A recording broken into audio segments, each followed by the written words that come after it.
नमस्कार मंडळी, मी दिलीप शिंदे, शिवानी कन्स्ट्रक्शन्स मनोली. तर मी हा व्हिडिओ बनवतोय.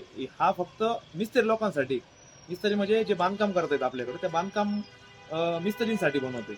त्याचं तो एक व्हिडिओ असा आहे मित्रांनो, की ज्या टायमाला आपण स्लॅब लेवल करत असतो. स्लॅब लेवल म्हणजे ग्राउंडवरून जेव्हा आपण स्लॅबची स्टेज असते आणि आरसीसी कामामध्ये ज्या टायमाला आपण स्लॅब करत असतो.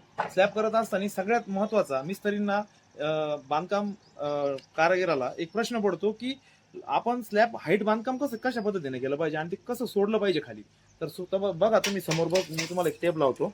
सुरुवातीला काय करायचं एकदम ग्राउंडला टेप लावून घ्यायचा तळातून. एकदम तळात टेप लावल्यानंतर तुम्ही बघा आमच्या ह्या स्लॅबची हाईट ही 11 फूट आमचा टॉप आहे. तर 11 फूट तुम्हाला दिसत असेल मित्रांनो. 11 फुटानंतर तिथे एक मार्किंग करून घ्यायची आपण. त्याच्यानंतर जर आपल्याला इंजिनियरनी जर आपल्याला 11 फुटातून 18 इंचाचा बीम दिला असेल तर तिथून 18 इंच खाली लावायचं. म्हणजे आता इथून 11 फुटापासून 18 इंच आपण खाली लावायचं. बघा समोर जे बांधकाम दिसतंय ना, तर हे 18 इंच बांधकाम केलेलं आहे. तर प्रत्येकाला एक प्रश्न पडेल की 18 इंचाचं बांधकाम आपण टॉप पासून खाली ठेवायचं असतं. तर हा बीम कसा केला जाईल, कॅल्क्युलेशन केलं जाईल. हे बीम कॅल्क्युलेशन करायचं असं असतं की स्लॅबची भराई आपली जर आपण इथून वर 18 इंच करत असेल तर यात स्लॅबची जी भराई असते मित्रांनो, ती 6 इंच स्लॅबची भराई जाते.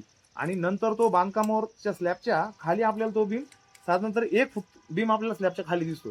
म्हणजे कधी पण तुम्ही लक्षात घ्या, ज्या टायमाला तुम्ही स्लॅब लेवल करत असाल, स्लॅब लेवल करत असताना कधी पण लक्षात ठेवा की तुम्ही पहिला टॉप मोजा. इंजिनियरला पहिलं विचारा की तुम्ही आपल्याला स्लॅबची लेवल कोणत्या टॉपला करायची आणि त्या टॉप नंतर तुम्हाला काही पण तुम्हाला 15चा किंवा 18चा जो बीम दिला असेल तिथून त्याचं पूर्ण माप खाली लावा. तिथपर्यंत तुम्ही बांधकाम लेवल करा.